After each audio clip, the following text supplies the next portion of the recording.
Hello students. So in the last video we have completed question number 10, general infinitesimal deformation. Now we have some numerical problems on the behalf of this general infinitesimal deformation, question number 10. जो आपने question number 10 किया था उसके behalf पे अब कुछ एक numericals हैं जो कि पेपर में पूछे गए हैं.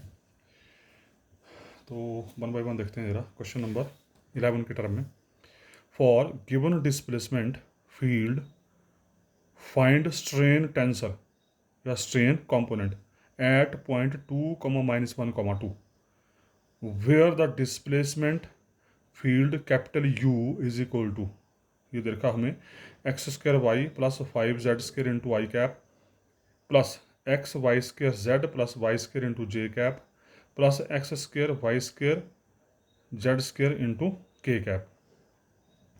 अब ध्यान रखिए यहाँ पर उसने E1, E2, E3 की जगह IJK यूज़ किया है, तो एग्जामिनर कैन यूज़, तो उसका ध्यान रखना. आपने ऐसा नहीं सोचना कि अगर E1, E2, E3 नहीं है तो प्रॉब्लम पड़ जाएगी.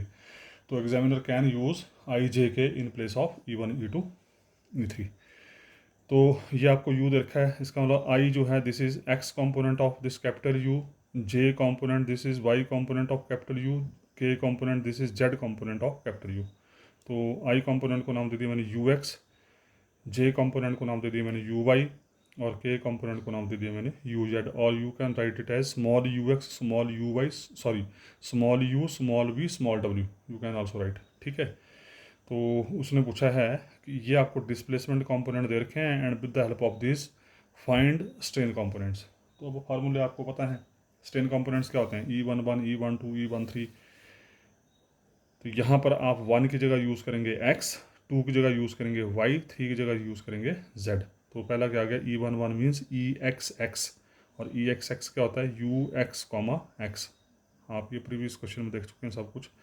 UX, X मतलब UX का derivative with respect to X, मतलब UX का derivative with respect to X. तो ये UX दे रखा है, इसको with respect to X differentiate करो, ये आ गया. ठीक है. इसका differentiation with respect to X आ गया 2XY. तो उसने पूछा है किस पॉइंट के ऊपर 2, -1, 2, इस पॉइंट के ऊपर आपने स्ट्रेन निकालने हैं. तो उसके बाद डिफ्रेंशिएट करके 2, -1, 2 मतलब x की जगह 2, y की जगह -1, z की जगह 2 पुट करो, get the value of EXX. उसी तरीके से EYY का formula UY, means curly UY बटा करली y. तो UY कॉम्पोनेंट को with respect to y differentiate किया और डिफ्रेंशिएट करके फिर पॉइंट पुट कर दिया 2, -1, 2 पुट करके आंसर आ गया -10. उसी तरीके से EZZ, बड़े बच्चों बड़े सवाल हैं ये. EZZ है 2x² y² z².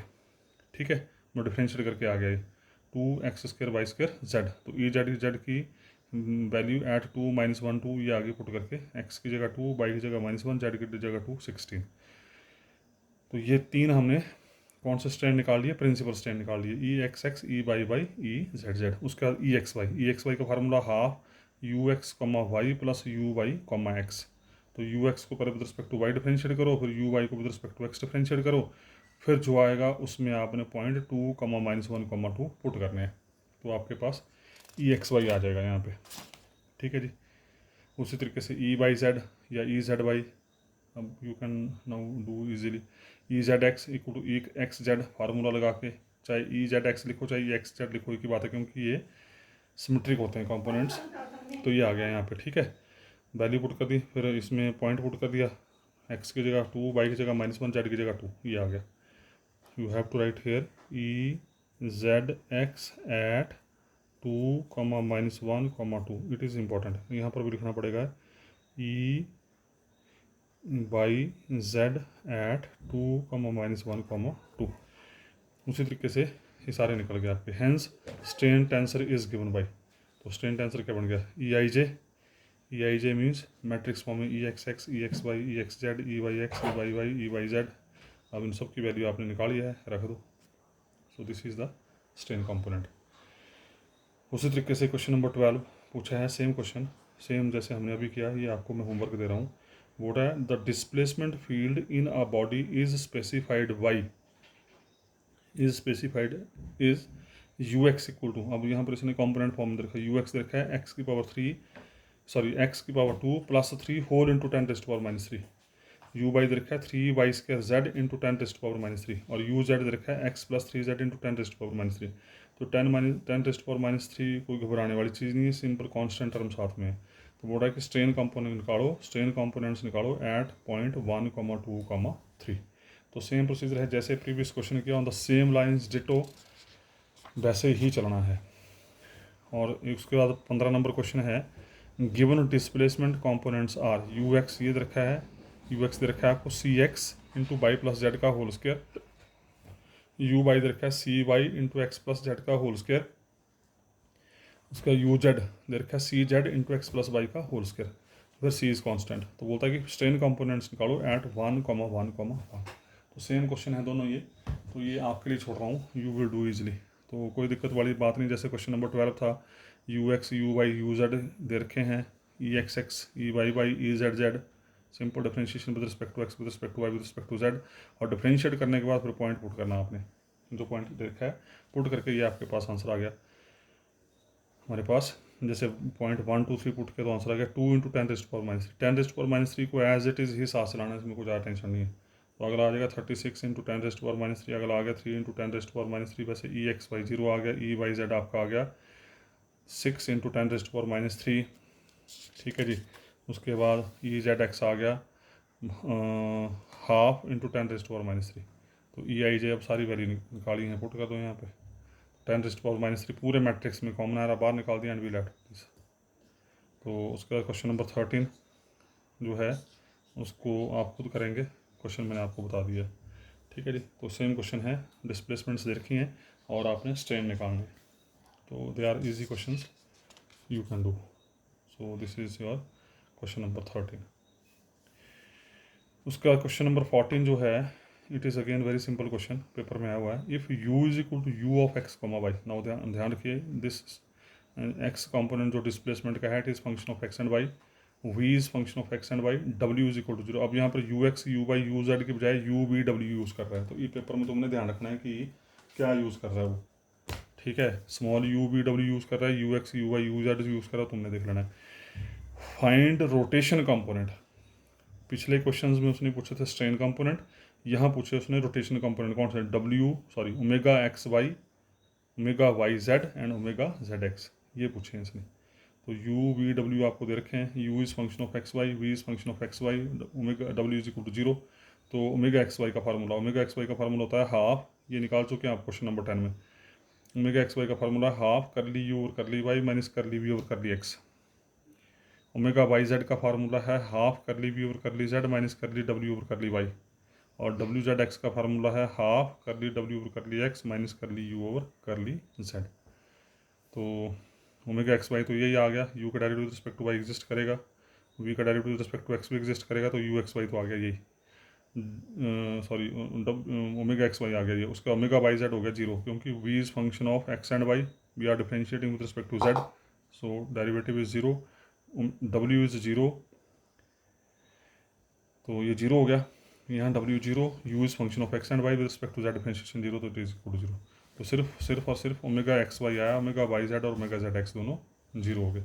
उसी तरीके से question number 15, find principal strain, principal strain ध्यान रखना है, प्रिंसिपल स्ट्रेन पूछेंगे। अब प्रिंसिपल स्ट्रेन का मतलब E X X E Y Y E Z Z, बस यही पूछा है।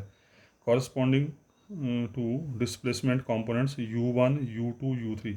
अब देखो हाँ, सारे क्वेश्चन में इसने डिफरेंट तरीके से रिप्रेजेंटेशन दी है। यहाँ पर अब यू एक्स की बजाय U1 यूज़ कर रहा है, U2 यूज़ कर रहा है, U3 यूज़ कर रहा है, तो इसमें ज़्यादा परेशान होने की जरूरत नहीं है। 1 का मतलब derivative with respect to x, 2 का मतलब derivative with respect to x2, 3 का मतलब derivative with respect to x3, क्योंकि यहाँ पर अब x1 x2 x3 component use कर रहा है। U1 दे रखा है k times x1 plus x3, U2 दे रखा है k time x1 plus x2, U3 दे रखा है k time x2 plus x3। तो यहाँ पर जो डिफरेंशिएशन चलेगी वो चलेगी with respect to x1, with respect to x2 and with respect to x3। तो इसने पूछे सिर्फ और सिर्फ प्रिंसिपल स्ट्रेन। तो प्रिंसिपल स्ट्रेन मीन्स, तो U1 U2 U3 आपको दे रखे हैं, principal strain means E11 E22 E33, बस यही निकालना है। तो E11 का formula half U1,1 plus U1,1, तो U1 को with respect to x1 differentiate करना है, ये आपका काम है। U2 को with respect to x2 differentiate करना है, एंड U3 को with respect to x3 differentiate करना है। तो आंसर इज के ठीक है जी। उसके बाद question number 16, this is again one of the very very important problem, और ये बड़ी ज़बरदस्त प्रॉब्लम है। इसकी फिजिकल सिग्निफिकेंस मैं आगे जाके बताऊंगा, what is the significance of this problem. लेकिन उसको करने से पहले क्वेश्चन देखिए ज़रा, इक्वेशन ऑफ कंपैटिबिलिटी कैसे पूछा गया क्वेश्चन ये, find compatibility equation in Cartesian coordinate, ध्यान रखिए इन कार्टेशियन कोऑर्डिनेट, और show that equation of compatibility are necessary condition for existence of single valued displacement.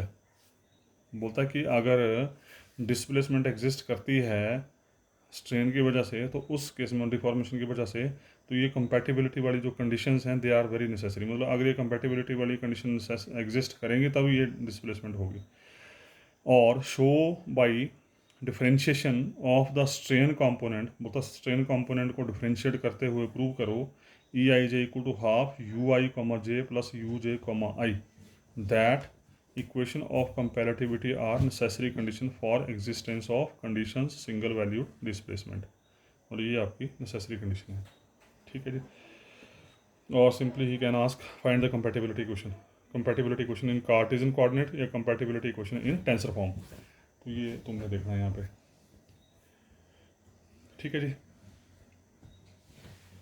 तो आंसर है the strain component in terms of displacement are given by, ये हमें पता है। The strain components in terms of displacement are given by E I J equal to half U I comma J minus U J comma I, you have approved this in question number 10 I think.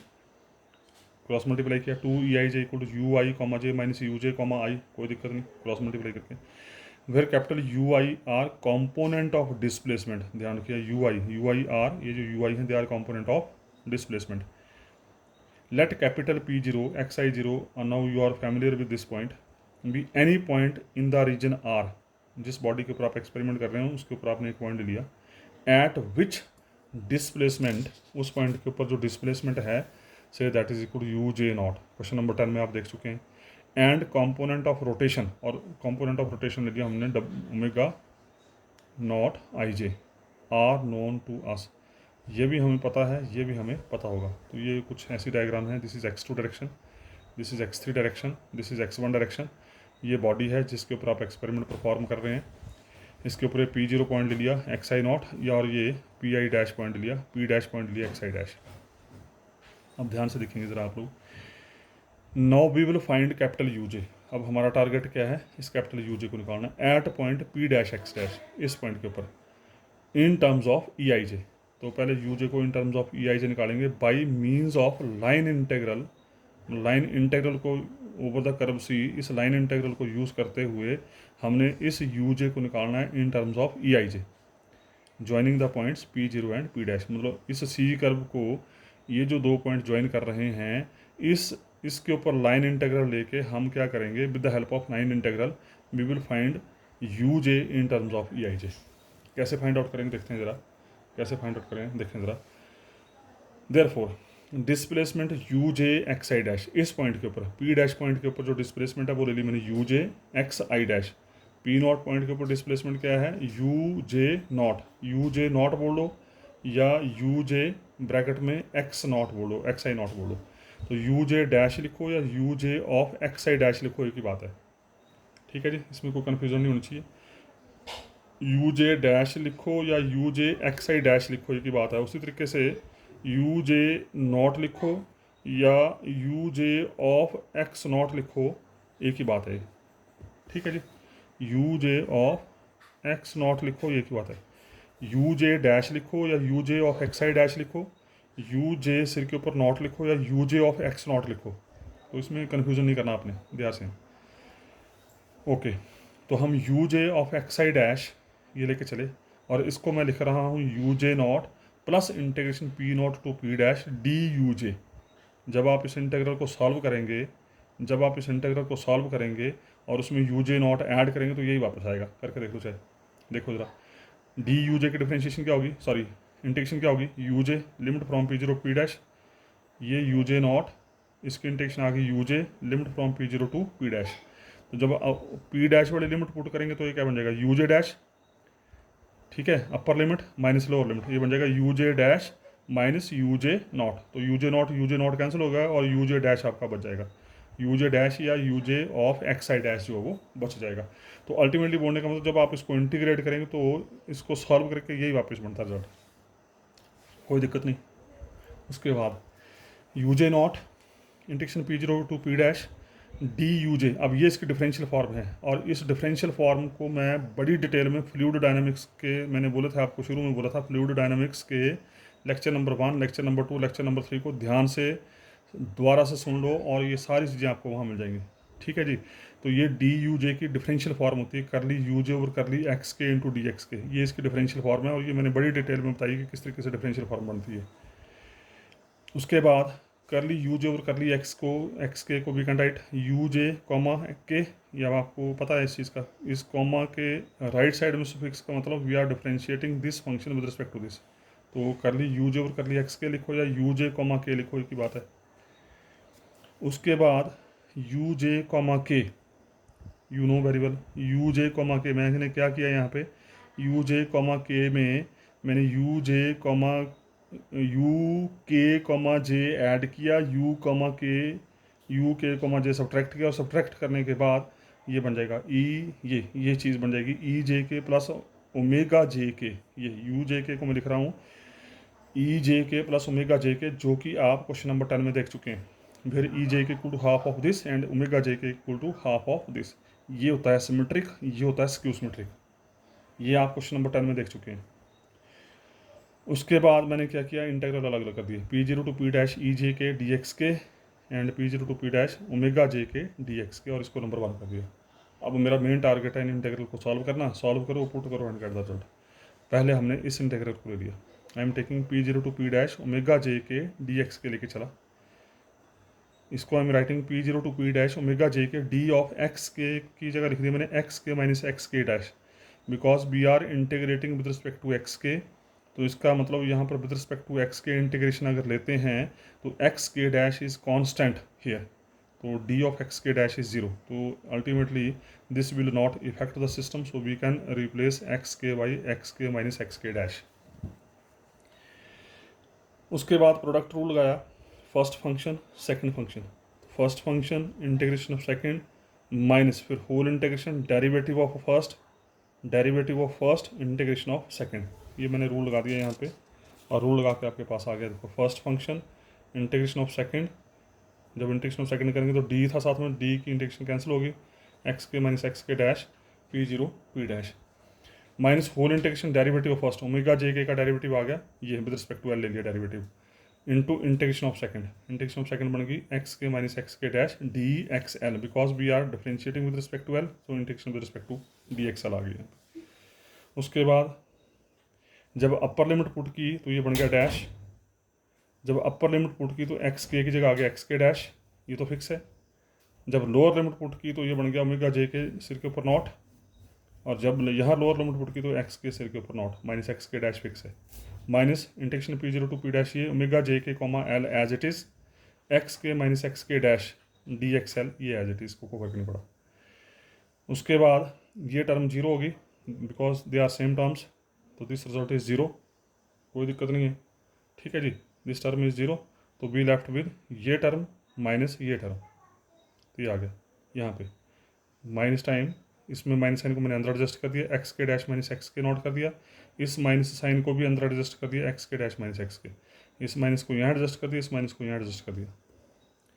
अब इस integral को उठाया और number 1 में put कर दिया, number 1 में put किया तो क्या बन गया, you J X I dash equal to you J naught plus omega J K naught, ये मतलब ये वैल्यू हमने रख दी यहाँ पे, प्लस लास्ट में जो ई जे के वाली टर्म थी वो एज इट इज़ आ गई नंबर 1 में, तो you J of X I not, you J not ये टर्म एज इट इज़, ये टर्म एज इट इज़, ठीक है। उसके बाद ये दोनों इंटीग्रल इकट्ठे कर दिए, क्योंकि दोनों इंटीग्रल इकट्ठे करने के साथ के को एल से रिप्लेस कर दिया, क्योंकि यहाँ डी एक्स एल है यहाँ डी एक्स के है, तो वी कैन रिप्लेस, कई बार बोल चुका हूँ आपको, अपनी सुविधा के अनुसार हम इसको रिप्लेस कर सकते हैं। तो यहाँ पर के को एल से रिप्लेस करके दोनों इंटीग्रल इकट्ठे कर दिए, तो क्या बन जाएगा ई जे एल, ये बन गया ई जे एल, इसको पहले लिख दिया प्लस ओमेगा जे के कॉमा एल एक्स के डैश माइनस एक्स के इंटू डी एक्स एल, इसको नंबर 2 कर दिया हमने। उसके बाद इसको रिटेन कर दिया। अब हम इसको सॉल्व कर रहे हैं। ओमेगा जे के कॉमा एल, ये टर्म जो है ओमेगा जे के कॉमा एल, इस टर्म को लेके चले। इसका मतलब डिफ्रेंशिएटिंग ओमेगा जे के विद रिस्पेक्ट टू एक्सएल, तो आगे कर ली एक्सएल ऑफ ओमेगा जे के, और ओमेगा जे के होता है half you J comma k minus you के कॉमा जे, अभी देखा आपने। तो हाफ हो गया बाहर, यू जे कॉमा के को with respect to l differentiate कर रहे हैं तो बन गया यू जे कॉमा के एल, क्योंकि जिससे डिफ्रेंशिएट करते हैं वो राइट साइड में चला जाता है, के ऑलरेडी है तो एल भी आ गया इसके साथ, यहाँ पर भी एल आ गया, जे एल बन गया। हाफ यू जे कॉमा के एल, क्या किया इस सम में मैंने यू एल कॉमा जे के ऐड किया और यू एल कॉमा जे के सब्ट्रैक्ट कर दिया, ये टर्म ऐड की और यही सब्ट्रैक्ट कर दिया यहाँ पे, तो ये हाफ टाइम ये आ गया और हाफ टाइम ये आ गया। ठीक है जी। तो उसके बाद क्या किया अगले स्टेप में, अगले स्टेप में क्या किया, यहाँ पे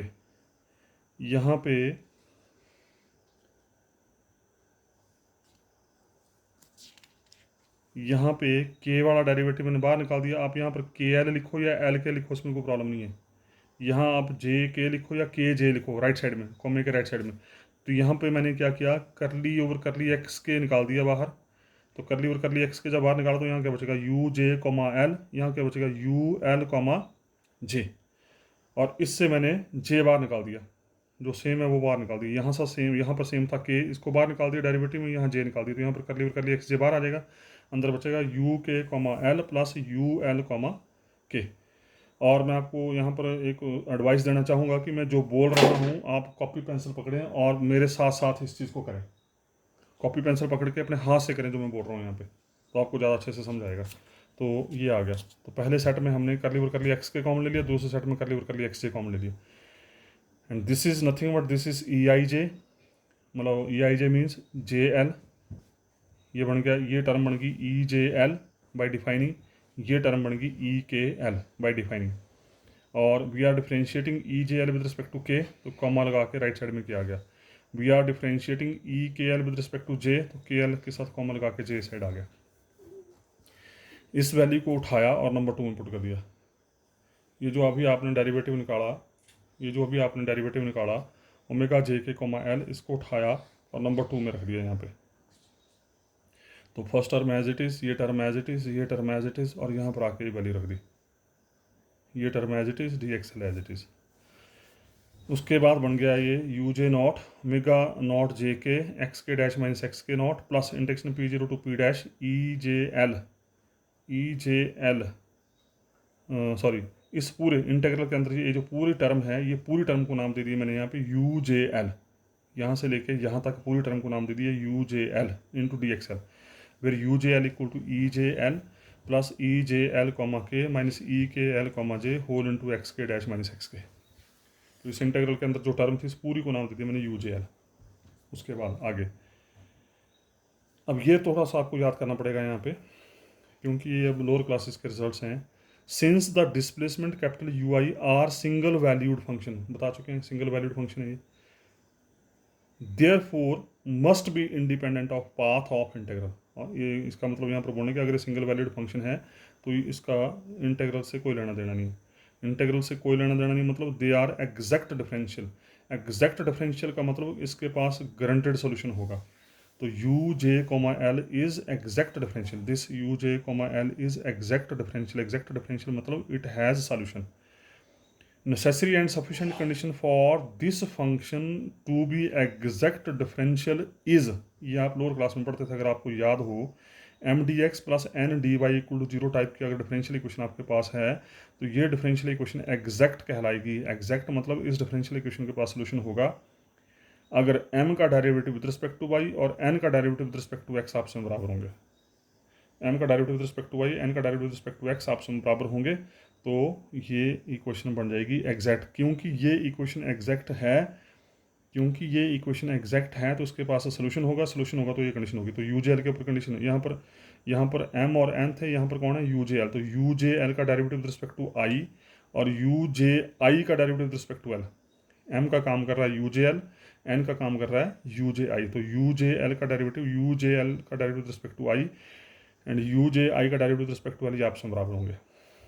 ठीक है, this is because of this definition. Okay, उसके बाद क्या किया, इसको उठा के साइड लेके आगे, इसको नंबर कर दिया 3 हमने। अब इनको सॉल्व करते हैं बारी बारी से। Now U J L comma I, मैं इसको लेके चला, इसका मतलब क्या है, इसका मतलब यू जे एल को we are differentiating with respect to x I.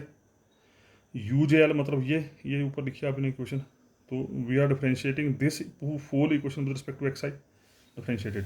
तो यहाँ पर क्या बन जाएगा, ई जे एल कॉमा आई यहाँ पे plus e J L comma के आई, यहाँ बन जाएगा माइनस ई के एल कॉमा जे आई।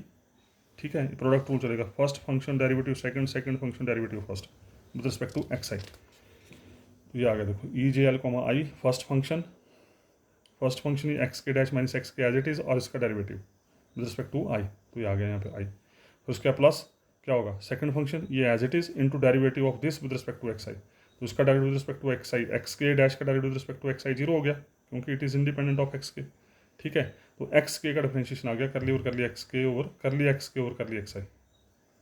उसके बाद ये वाली टर्म एज इट इज़, ये वाली टर्म एज इट इज़, ये टर्म एज इट इज़, ये टर्म को गुणा किया मैंने इसके साथ, ई जे एल कॉमा के को गुणा किया इसके साथ।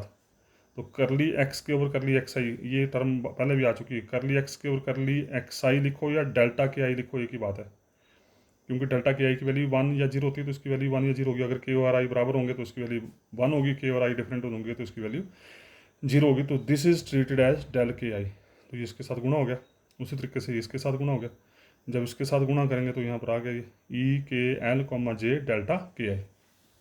उसका अगले स्टेप में ये टर्म एज इट इज़, ये टर्म एज इट इज़, ये टर्म एज इट इज़, और ये डेल्टा के आई प्रॉपर्टी यूज़ कर ली, कॉर्नेकर डेल्टा की प्रॉपर्टी यूज़ कर ली। जैसे आई की वैल्यू के होगी, मतलब इस के की वैल्यू जैसे आई होगी तो ये 1 बन जाएगा, तो इस के की जगह आई आ गया। इस के की वैल्यू आई होगी, ये 1 बन जाएगा, इस के की जगह आई आ गया, ये आ गया। सिंपल है, कुछ भी नहीं है। तो ultimately we left with what, ये इंटू ये प्लस ये। ठीक है जी, ये आ गया हमारे पास।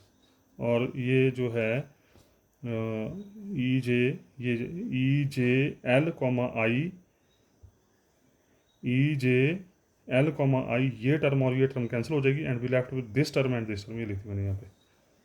तो ये आ गया you J L comma i. And similarly u J I comma l, कुछ नहीं किया हमने, एल और आई को इंटरचेंज किया है। तो इस पूरे रिजल्ट में एल और आई को आपस में इंटरचेंज कर दो, ये आ गया हमारे पास।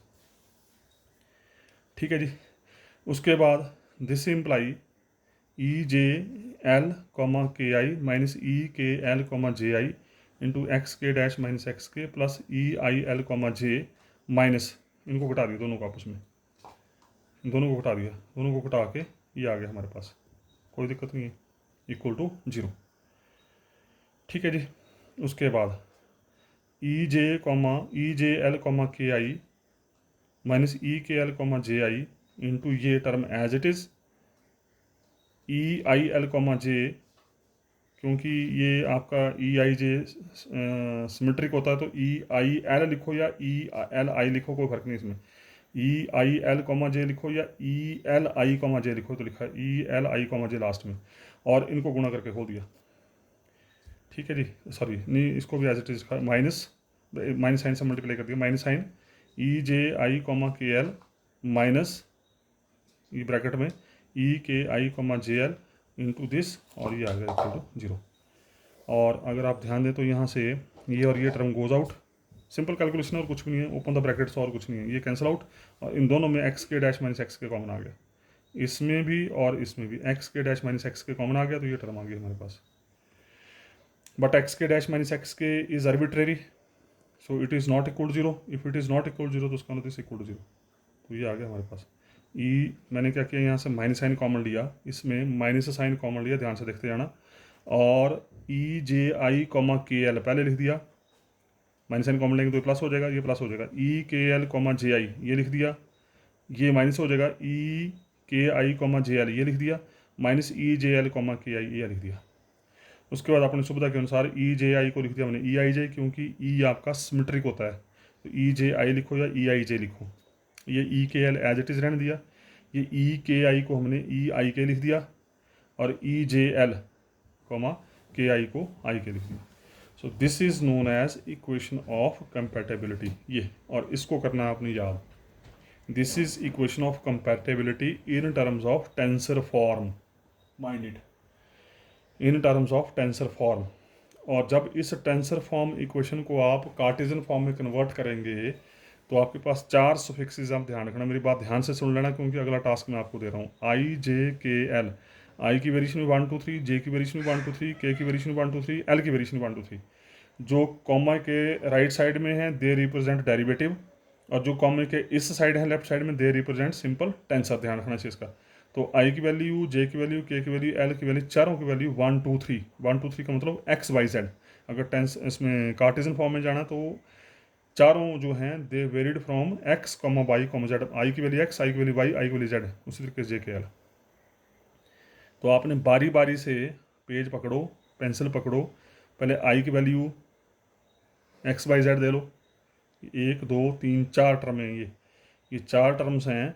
इन 4 टर्म्स में, इन 4 टर्म्स में आपने पहले आई की वैल्यू देनी है एक्स वाई जेड, हो गया। फिर जे की वैल्यू देनी है एक्स वाई जेड, 8 बन जाएंगी। फिर के की वैल्यू देनी है एक्स वाई जेड, 12 बन जाएंगी। फिर एल की वैल्यू देनी है एक्स वाई जेड, 16 टर्में बनेंगी यहाँ पे। तो 16 में से 6 जो हैं वो आपकी रिटेन हो जाएंगी और बाकी 10 जो हैं वो ख़त्म हो जाएंगी यहाँ पे। और वो जो 10 ख़त्म हो जाएंगी वो हमने नहीं लिखी। सो जो 10 हैं they are repeated due to symmetry, therefore there are only 6 equations which are independent in Cartesian form, these equations are given as, ये लिख दी मैंने यहाँ पे। ठीक है जी, तो ये टास्क आपके लिए छोड़ रहा हूँ मैंने बता दिया आपको। ये जो इक्वेशन ऑफ कंपैटिबिलिटी निकाली, उस इक्वेशन ऑफ कंपैटिबिलिटी में आपने आई जे के एल की value x Y z put करनी है, और पुट करके 16 रिजल्ट बनेंगे। उन 16 में से 10 जो हैं वो रिपीट करेंगे और 6 जो हैं वो इंडिपेंडेंट होंगे, और वो जो 6 इंडिपेंडेंट होंगे वो ये आएंगे, number 1, number 2, number 3, number 4, number 5, number 6 में थोड़ा बोल देता हूँ।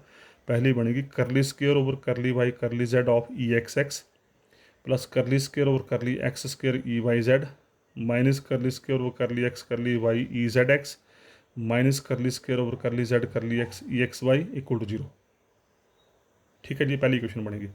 दूसरी बनेगी curly square over curly Z curly X E Y Y plus curly square over curly Y square E Z X minus curly square over curly Y curly Z E X Y minus curly square over curly X curly Y E Y Z equal to 0।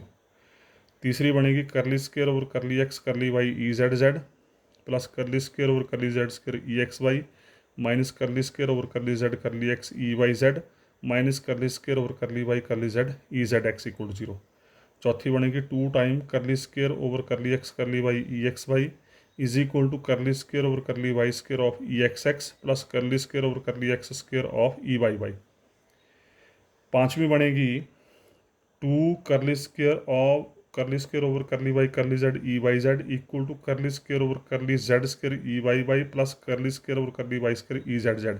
और छठी बनेगी last 2 curly square over curly Z curly X E Z X is equal to curly square over curly X square E Z Z plus curly square over curly Z square E X X. ये 6 इक्वेशनें बनेंगी and these 6 equations are compatibility equation in terms of Cartesian coordinate. पर आपको जो है वो याद करनी है ये वाली equation in terms of tensor form, E I J comma के एल प्लस ई के L comma J I minus E I K comma J L minus E J L comma I K equal to 0। This is your compatibility equation in terms of tensor form. So इस question को यहीं stop कर रहा हूँ। तो next question करेंगे हम next video में। So thank you very much.